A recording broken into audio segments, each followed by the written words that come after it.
I'm Susan Lohe, fashion designer for Essendon. It was actually music. Like I'm also DJ, so a big source of inspiration is kind of changes in music. And I really love reggae. It's like a fusion of many different styles all at once. So at the beginning, it was kind of me trying to link a lot of disparate ideas into one. So it's evolved from that and kind of the make do it yourself kind of idea, like when you develop a new style of music comes from nothing. New ways to approach sustainability. So each collection I'll attempt kind of in a different way how to solve a problem to sustainability in the fashion industry. So maybe zero waste, maybe upcycling, maybe unisex design, maybe loose fits for less wash, organic natural fibres. Yeah, gamut of different things. I actually studied environmental sustainability, so I kind of tend to talk in terms of an approach to sustainability. I don't think anyone could be 100% sustainable. I think lots of different approaches make up a good kind of practice. So my approach is to do what is capable within my means as a small label based in Australia. You have to really think about what access you have in terms of resources, and my most immediate one was our sheer amount of waste. So I was looking at what I could do to solve the existing problem of waste and then transition into something that's more sustainable in the long term. 200%. Everybody should be doing something to contribute to sustainability. And it's hard because to grow in scale, it's really hard to do that if you are based in Australia. Like, to be honest, our access to really good materials, buying thread, the cost of purchase is the same as the roll of thread. And I'm talking rolls of thread that cost you $20 or $25 for an organic thread, and then $25 for postage for one roll of thread.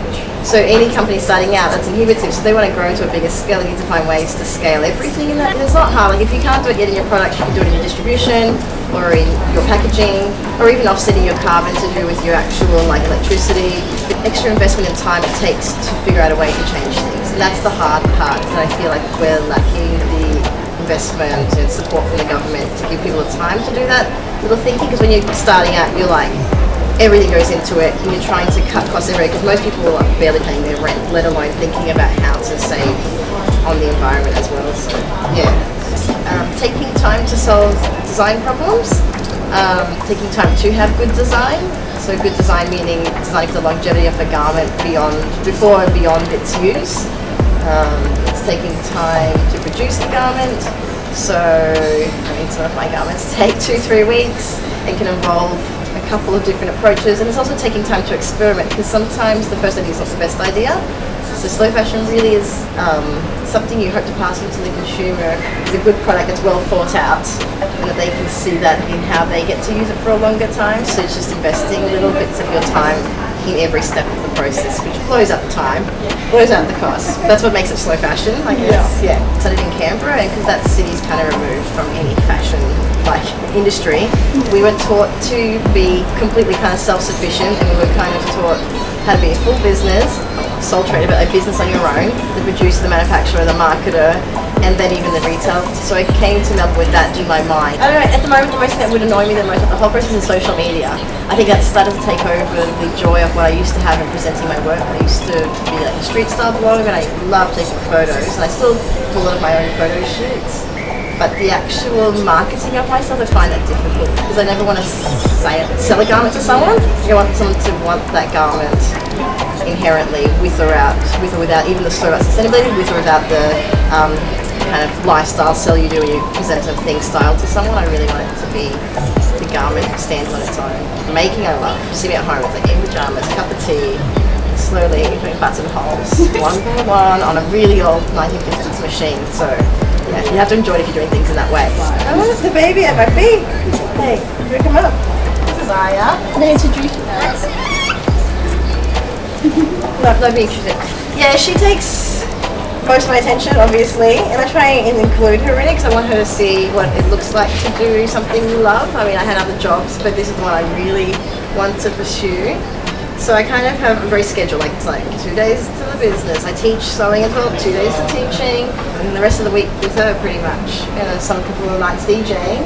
How to juggle everything, was that the question? Yeah. Juggling it just right. Teaching's my balance. Having the financial pressure of paying rent taken off the label means I make what I want, so I enjoy this. And then I appreciate the teacher in teaching and giving me a chance to kind of revise my own skills. Yeah, and I'm doing a lot of revision all the time because I'm always breaking the rules. I actually forget what the rules are sometimes, and when I have to go teach a student, I'm like, well, that's how you're supposed to do something. Because often I'm like, yeah, it's the conventional way doesn't necessarily mean it's going to be the most environmental way. So you wanted to kind of give yourself a whole new way of thinking to start again. Sometimes you're just reinventing things that we've done maybe traditional ways anyway. The collection for MFW 19 was called Mod, in short for modular. So I was looking at modular garments in being that one garment becomes very adaptable. So this one is the coat. When you take off the sleeves, it's pretty much an oversized tee or dress for a guy or a girl. Then if you take off the sleeves and the bottom, you have a short sleeve top. But if you keep the sleeves off and take off the bottom, you have like a crop denim jacket. So in that regard, I was using buttons and buttonholes to just transform a garment. Using modular design for the patterns and the pattern making, but the actual fabrics are still kind of using what we consider our signature patchworking style. So I'm still constantly refining how I present it, whether it's tonally or how I actually finish the seams. So this one features a lot of top stitching as well to really tack things down flat, whereas in previous collections I've done really like raw edges, use no overlocking, but lots of double stitching to make it really strong. So there's a lot of variance you get just between denim within two collections. So that's last year's MFW, like 2018, and this was 2019, so worlds apart. And I'm trying to stick to denim, because that's one thing I had to have as a small business is focus with a particular style. Like, I'd love to be offering lingerie, shoes and clothing, but yeah, it's pretty much streetwear. Well, it's actually not here because it's sold. So it was similar probably to this, but with longer legs. But I patchworked on pockets over the whole thing. Actually, this one took a while because when you're trying to combine different colours, I was sorting through piles and piles of denim to get just the right blues. Like I really had to have a high contrast for me to achieve this kind of contrast look. And I have boxes and boxes at home. So originally I'd sorted by black and blue denim. And now I'm just like, well, within the blue I started to create extra classifications. So a lot of the time it's not in the making, it's in the prep for the making. And I'm pretty lucky. The denim I used for this collection was from a local label, so it's new denim. They had given me the actual initial boxes of denim, so this is all pre-consumer denim, as in I don't have to wash it or really do much to change it. Whereas if I get secondhand denim, it's a lot of washing that goes beforehand. But with theirs, they were kind of showcasing a relationship between local designer and their stuff. And we did some installations also in town hall, which was pretty cool. I had an intern. Yeah, for the first time ever. Yeah, it was really like an RMIT intern who came. He did all the unpicking of those pockets. It took him like a day to do all the pockets unpicking. It took me about a day to put them all back onto the other garment, opposite colour. Mostly he did unpicking and just chopping. Denim takes a lot of prep because you need your panels to be straight before you assemble them. So for him, it must be the most boring internship ever. He was like, I'm unpicking denim. He made some bucket hats for me. So I had him cutting up panels to make these. But it's actually hard to work with other people. Like I find it hard to translate the process that I'm doing a lot in my head. It's not all written down why I pick or patch things in a certain way. So if someone's right there, you're constantly going, oh yeah, I didn't realize I didn't tell you that. Oh, and don't forget to do this. And yeah, that's not on the pattern. And I was just like, whoa. Some of the patterns standardise the shape for customers, but still they're unique in each piece. I could never recreate that same patchwork effect. And that's the hard thing for some customers to understand when they're used to going, I want that one in my size. You're like, no, that's that one.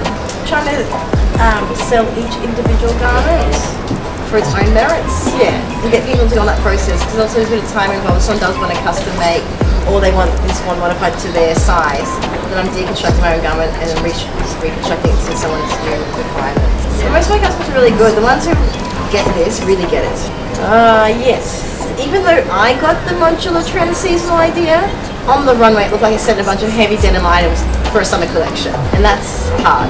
Like, because when you put pitched against other designs in the same runway, it looks like you missed the memo on the season. I'm like, no, you take the sleeves off, of course. You probably wear like linen shorts with it, or you wouldn't wear the whole thing, or maybe you would, but you take the legs off. So I don't know, I wish I had kind of found a way to really think about the season that I was presenting in for the look of it. In my opinion, I wear denim all through the seasons anyway. We are presenting our fashion week in the week that's going to be bought, as opposed to presenting it 6 months out, which is what used to traditionally be done. We present summer 6 months out, and you give suppliers 6 months to pick what they want and for you to fulfill the orders. Now it's like what you see in the catalogs, what you're going to buy the next day. So you have to be ready for that immediate transition, and then hope that what you offer that people want, and you've got the right quantity. So it's a bit of a different way of approaching things, especially in Australian fashion weeks. They are really like more like retail shows. But I mean, I still have it on my bio somewhere that fashion is art, and I really believe that. I think that the work that goes into making anything, that's not just my foot. I'm talking from the most simple white shirt to this. Everything's designed, and design is an artistic process. You don't just arrive at some of these processes to practicality, because practicality implies we could wear, skin type onesies in a uniform color, but even just variations of that require a creative process. Oh, that's a really good question. Yeah. Someone once said to me, she wasn't a fashion person, kept going, I have all these ideas, I don't know how to make it cohesive, I want to do all these things. And she's like, she didn't give me a solution, she gave me like another question. She said, if you can articulate your diversity, then you'll be onto something. If you can articulate a way to make all those disparate things that you're interested in and convey it through clothing, then you'll find your way to communicate in that medium. Yeah. I found that the hardest, like that influence of being into sustainability and fashion and art and design and music. I kind of found a way to channel it through. So I think, articulating your diversity would be the best thing someone's ever said to me. I was like, yes, thank you. No, it wouldn't be the same thing. I think it'd be along the lines of find a way to pay your rent that's not your passion. If you find something that's going to pay the bills, then you can let your art really sing. I would have said be authentic to yourself, but being authentic implies you have a lot of things in place to be able to be authentic. At some point you compromise because of the consumer, or you compromise because of your lack of access to funds. So if you can really have your art be art, that'd be the best. And the way I think is maybe to have a side hustle, whatever that is. And you don't have to value side hustle. It can be anything. Just agreed to do Veb. So March there'll be a whole new collection, my biggest collection yet. Yeah, I want to get into more accessories. Even though I've been saying it's hard to be a lot of things, I have a lot of ideas, really small accessories. I love to do shoes. Just the immediate collection. You see some colour finally, for the first time in 7 or 8 years. There'll be a colour that's not blue. Like I've had grey, blue, black for a while. It's causing me stress. I'm like, I'm getting colour. Yeah. It's another dimension. But yeah, we good. Big collection, the biggest collection, and adding some other unexpected elements. Me in this shop. Yeah. This is our pop-up, and it's been going for a year, so hopefully it goes for another year. Yeah. So we're in St. Paul's Lane in the city, but otherwise online. And I'm on everything, and I love to chat on everything. So people can always inbox me on any platform, and I'll be like having a good, hearty conversation. But they won't come in here. I work Wednesdays, so come to me on Wednesdays and have a chin mag, because I love talking about everything.